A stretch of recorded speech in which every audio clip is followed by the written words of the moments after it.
2023년 1월을 보내면서 우리는 한 해 동안 우리가 어떤 신앙의 자세를 가지고 살아갈 것인가에 대하여 함께 생각해 보고 있습니다. 1월 첫째 주일 저희는 퀀텀 점프라는 용어를 함께 또 나누어 보았습니다. 신앙적인 상승, 신앙적인 점프가 일어났으면 좋겠다. 지금까지 있었던 삶에서 다른 삶으로 전환되는, 신앙적인 영역도 다른 차원으로 전환되는 그와 같은 삶이 이어졌으면 좋겠다 하는 말씀을 드렸습니다. 두 번째 주일에 저는 여러분께 전도에 대해서 사람들을 찾고 계시고 제자들을 찾고 계시는 예수님의 마음에 대해서 말씀을 드렸습니다. 한 해 동안 우리가 이제 하나님의 마음을 가지고 전도하는 삶을 살아가자, 그것을 다짐하자라는 말씀을 드렸습니다. 오늘 저는 이제 한 해 동안 우리가 여호와를 경외하는 삶을 살았으면 좋겠다라는 마음을 가지고 여러분 앞에 섰습니다.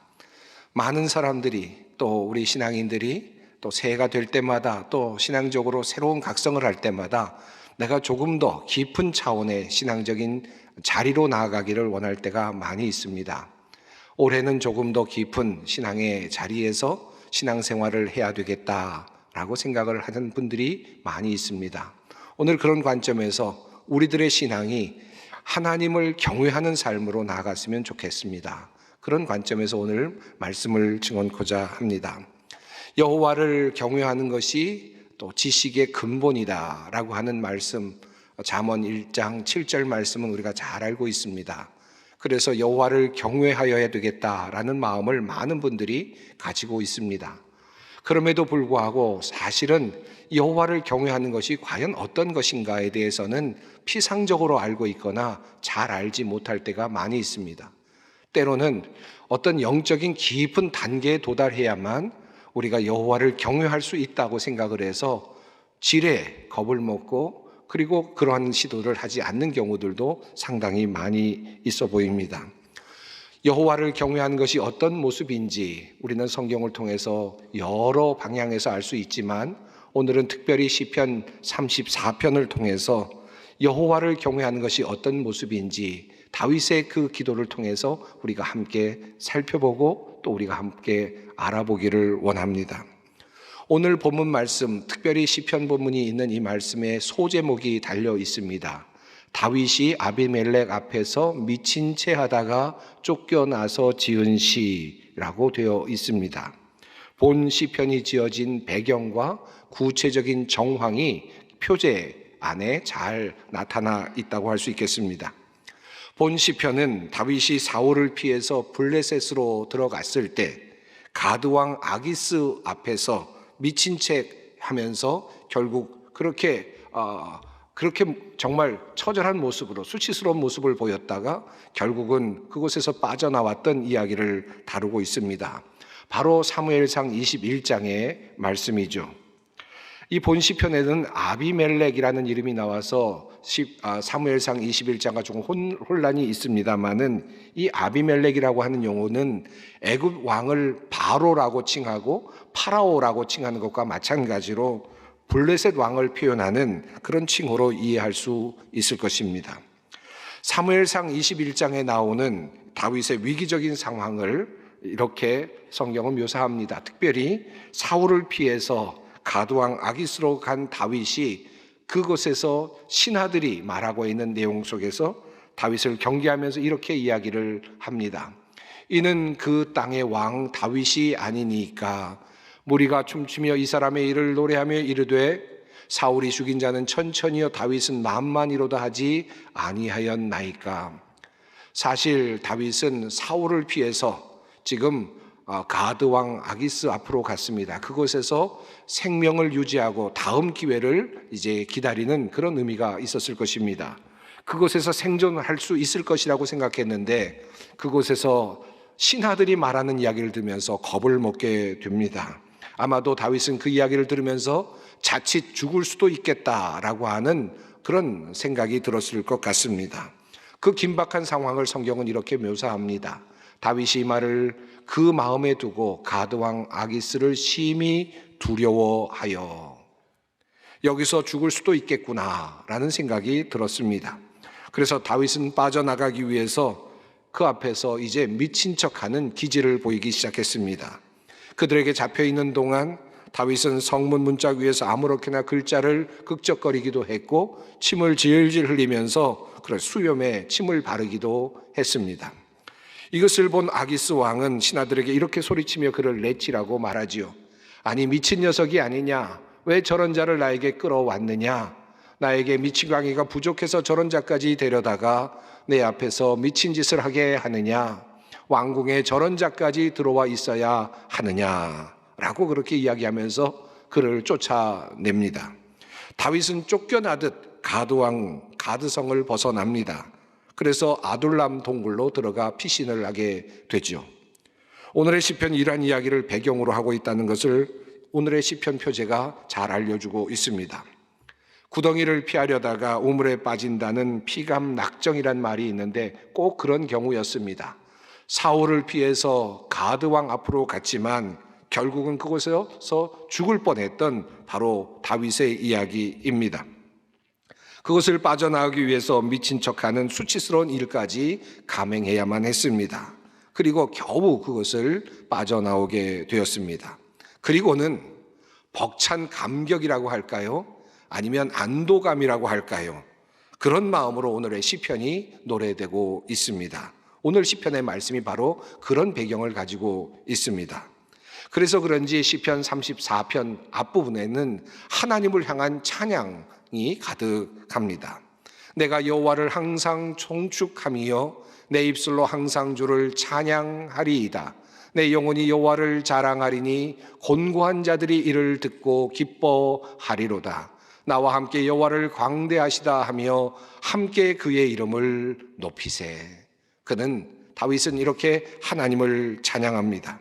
죽음에서 벗어나기 위해서 가드왕 아기스 앞에서 미친 척했던 바로 그 다윗이 이제 벗어난 후에 그 위험으로부터 벗어난 후에 먼저 하나님을 찬양합니다. 왜 그는 하나님께 먼저 찬양을 드렸을까요? 다윗은 그 이유를 이렇게 말하고 있습니다. 내가 여호와께 간구하매 내게 응답하시고 내 모든 두려움에서 나를 건지셨도다. 이 곤고한 자가 부르짖음에 여호와께서 들으시고 그의 모든 환난에서 구원하셨도다. 그는 자신의 기도를 들어주신 하나님께 영광을 돌리지 않을 수 없었습니다. 자신의 부르짖음을 들으시고 응답해 주신 하나님께 찬송을 드리지 않을 수가 없었습니다. 그러나 한번 생각해 봅니다. 표면적으로 다윗은 무엇을 했습니까? 사무엘상에 따르면은 그는 미친 척하는 기질을 순간적으로 발휘했습니다. 자칫 잘못했더라면 아마도 그곳에서 죽을 수도 있었을 것입니다. 그런데 그는 그 상황을 아주 빠르게 인지했고 그리고 자신의 기질을 통해서 미친 척하는 그런 기질을 보임으로써 그곳에서 벗어날 수 있는 그런 가능성이 열렸습니다. 어찌 생각해보면 자신의 지혜로 빠져나온 것 아니겠습니까? 자신의 힘으로 빠져나온 것 아니겠습니까? 그럼에도 불구하고 그는 하나님께 감사를 드리고 있고 그리고 하나님께 영광을 돌리면서 나의 기도를 들어주셨다라고 그렇게 이야기하고 있습니다. 그는 분명 이 시편을 통해서 분명히 알 수 있는 것은 그가 그 위기 속에서 기도했었다라는 사실을 알 수 있습니다. 그는 분명히 하나님께 부르짖었고 그 부르짖음에 의해서 하나님께서 그를 구출해 주셨다라고 하는 확신을 가지고 있었습니다. 꼼짝없이 아기스 왕에게 죽을 수도 있었습니다. 그런데 하나님의 천사들이 다윗을 둘러 친을 치고 그를 빼내 주었다라고 고백하고 있는 것입니다. 여기서 다윗은 자신을 하나님을 경외하는 자로 그렇게 표현하고 있습니다. 조금 둘러서 말하는 것 같지만 자기 자신을 지금 구출해 주신 하나님께 영광을 돌리고 있는 것입니다. 다시 말하면 내가 하나님을 경외하였더니 하나님께서 나를 구하여 주셨다. 나를 죽음에서 건져 주셨다라고 그렇게 지금 찬양하고 있는 것입니다. 조금은 교만해 보이는 듯 그렇게 보이기도 합니다만은 이것이 어쩌면 다윗이 마음속에 품고 있는 진실된 솔직한 마음이 아니었을까, 솔직한 고백이 아니었을까 생각이 되기도 합니다. 그래서 다윗은 이렇게 노래합니다. 너희 성도들아 여호와를 경외하라. 그를 경외하는 자에게는 부족함이 없도다. 내가 하나님을 경외하고 함으로 이렇게 구출을 받았고 부족함이 없게 되었는데 너희들도 하나님을 경외하여라. 그러면 너희들도 부족함이 없게 될 것이다. 그런 기쁨의 노래를 지금 부르고 있습니다. 하나님께서 자기 자신을 구출해 주신 것이 너무나도 신이 난 것 같습니다. 그래서 다윗은 한 걸음 더 나아갑니다. 그는 이렇게 노래합니다. 너희 자녀들아 와서 내 말을 들으라. 내가 여호와를 경외하는 법을 너희에게 가르치리로다. 어떻게 하는 것이 하나님을 경외하는 것인지 내가 신병을 교육하는 마치 그 조교처럼 그렇게 내가 너희에게 하나님 경외하는 법을 가르쳐주마 라고 그렇게 이야기를 하고 있습니다. 여호와를 경외하면 어떤 일이 일어나는가, 어떤 축복을 받는가?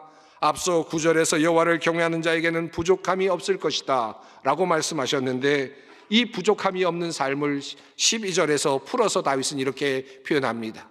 즐거운 날을 보내고 싶으냐? 좋은 일을 보며 오래 살고 싶으냐? 이와 같은 삶이 바로 부족함이 없는 삶이다 라고 하는 사실을 말하고 있습니다. 즉 부족함이 없는 삶이란 인생이 즐거운 삶이며 좋은 일을 보면서 오래 살아가는 삶이라고 다윗은 노래합니다. 그런 삶을 살 수 있는 비결을 너희들에게 가르쳐 주겠다라고 지금 다윗을 말하고 있는 것입니다. 그 바로 여호와를 경외하는 법, 그것을 내가 너희에게 가르쳐 주리라 라고 말합니다. 여러분, 어떻게 하면 여호와를 경외하는 것입니까?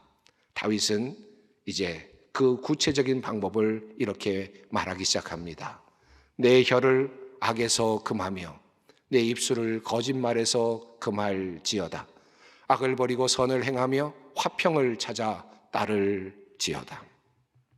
여호와를 경외하는 것은 어떻게 하는 것이라고 말하고 있습니까? 너의 혀로 악한 말을 하지 말라. 너의 입술로 거짓말을 하지 말라. 다윗은 하나님을 경외하는 것이 심오한 어떤 영적인 단계에 있는 것이 아니라 우리들의 삶의 구체적인 자리에 있다라는 사실을 우리에게 지금 이야기하고 있습니다. 멀리 있는 것이 아닙니다. 여호와를 경외하는 것이 어떤 영적인 깊은 단계에 머물러 있는 것이 아닙니다. 어떤 수도원에 있는 것이 아닙니다. 악한 말을 너희들의 삶 속에서 하지 말아라. 욕하지 말아라. 더러운 말을 내뱉지 말아라. 거짓말을 하지 말아라. 남을 속이지 말아라. 헛된 말을 하지 마라. 이것이 하나님을 경외하는 일이다 라고 다윗은 말하고 있는 것입니다. 그리고 이어서 말합니다. 악을 버리고 선을 행하며 화평을 찾아 따를지어다. 이것을 공동번역은 이렇게 번역합니다. 못된 일을 하지 말고 착한 일을 하여라. 평화를 이루기까지 있는 힘을 다하여라. 악한 것을 버리고 선행을 하며 화평을 찾아 따라 나서라고 말하고 있습니다. 자기 자신을 그렇게 이해하고 있는 듯 보입니다. 아마도 다윗은 이렇게 말을 하면서 나는 이와 같은 삶을 살고 있다라고 그렇게 자신 있게 말하고 있는지도 모르겠습니다. 특별히 그 뒤에 나오는 화평을 찾아 따를지어다 라는 말을 읽으면서 다윗은 아마도 그 자의식 속에 이와 같은 생각이 있었겠구나 하는 생각도 해봅니다. 왜 그렇습니까? 사울과 다윗은 얼마든지 다윗은 사울을 대적할 수도 있었습니다. 사울을 죽일 수 있는 기회도 여러 번 있었습니다. 하지만 그럼에도 불구하고 다윗은 사울을 죽이지 않았습니다. 끝까지 평화를 유지하려고 했고 비록 쫓겨다닐지언정 그러나 사울과 대적하지 않으려고 했습니다. 그와 같은 삶의 여정이 바로 다윗의 여정이었습니다. 그는 이렇게 고백하듯 말합니다. 평화를 찾기 위해 끝까지 따라가라. 평화를 찾아 따라가라 라고 말합니다. 나도 그렇게 살았다라고 말합니다. 이것이 바로 하나님을 경외하는 것이다 라고 말합니다. 어떻게 하는 것이 하나님을 경외하는 것입니까?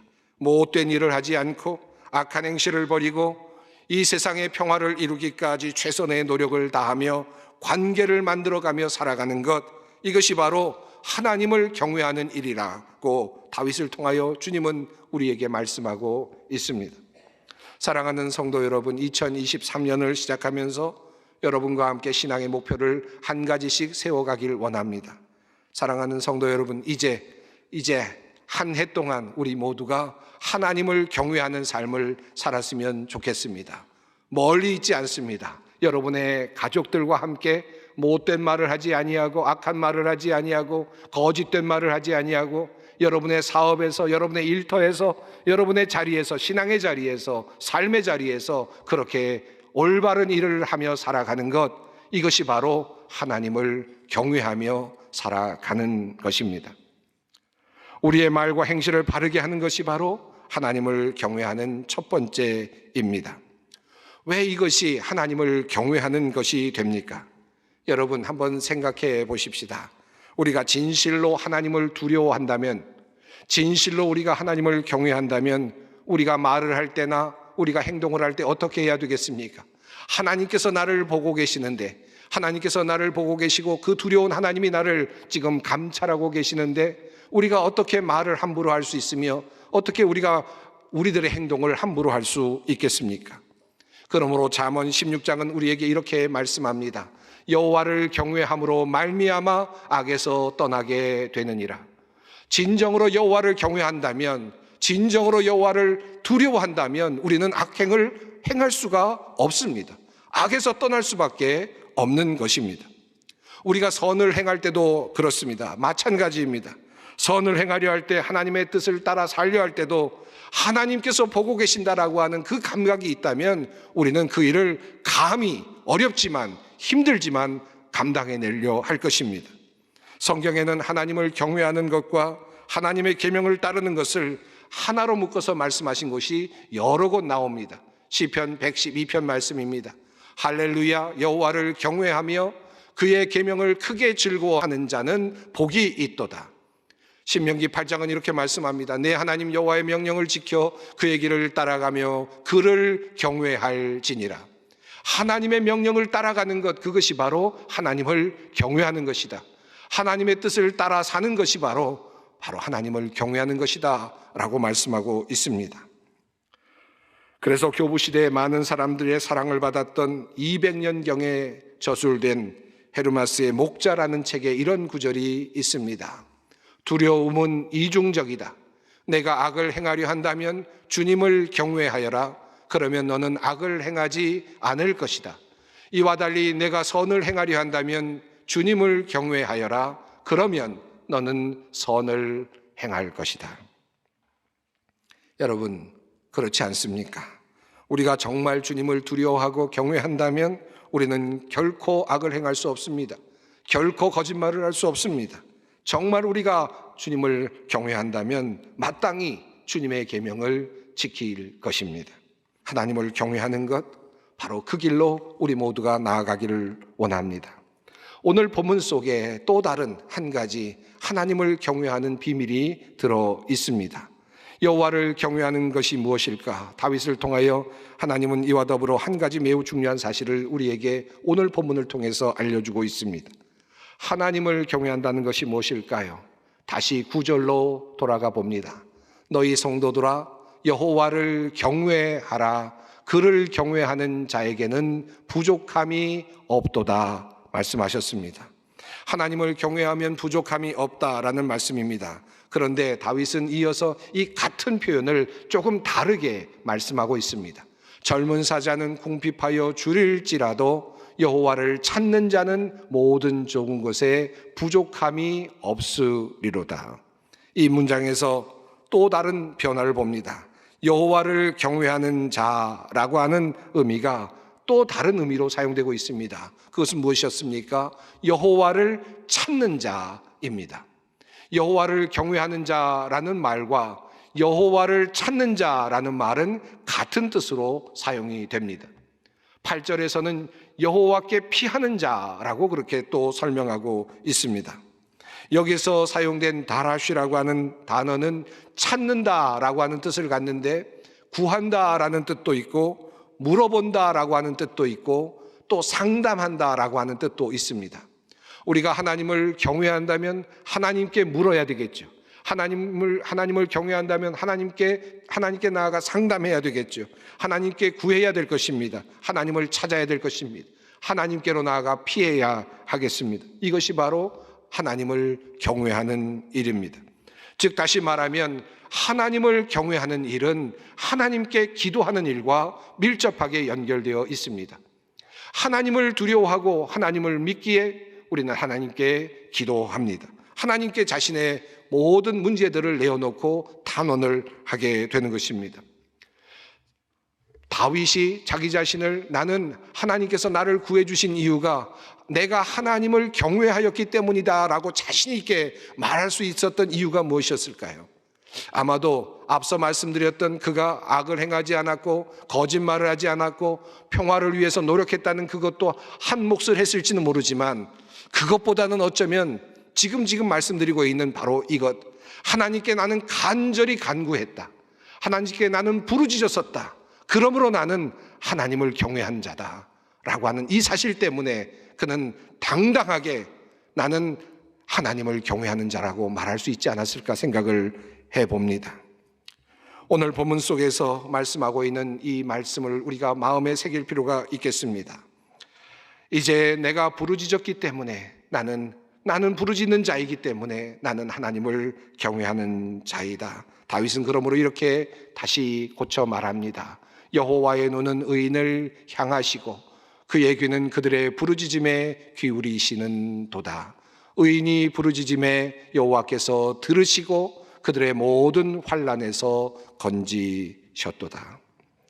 하나님께 부르짖는 자가 하나님을 경외하는 자입니다.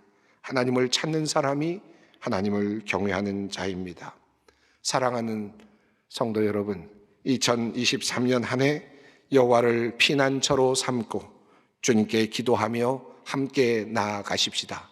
기도하는 사람은 주님을 두려워하는 사람이고 주님을 경외하는 사람입니다. 하나님을 경외하는 것은 웅장한 성전이나 예배당에서 행하는 어떤 일이 아닙니다. 영적인 깊은 단계를 의미하지도 않습니다. 하나님을 경외하는 것은 매일의 삶 속에서 하나님께 간구하며 하나님을 찾는 것이고 또 거짓과 악한 일과 행실을 버리고 우리가 악한 일의 도구로 사용되지 않도록 우리를 다스리는 것입니다. 이것이 바로 하나님을 경외하는 일입니다.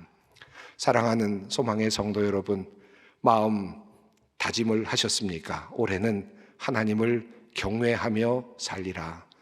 우리 나의 삶 속에서 거짓된 말, 악한 말 하지 아니하고 바른 삶을 살아가며 하나님께 부르짖으며 나아가리라. 기도하는 일을 끊임없이 계속하리라. 나는 주님을 경외하는 자가 되리라. 이 다짐이 우리 모든 성도 여러분에게 함께 하시기를 바랍니다.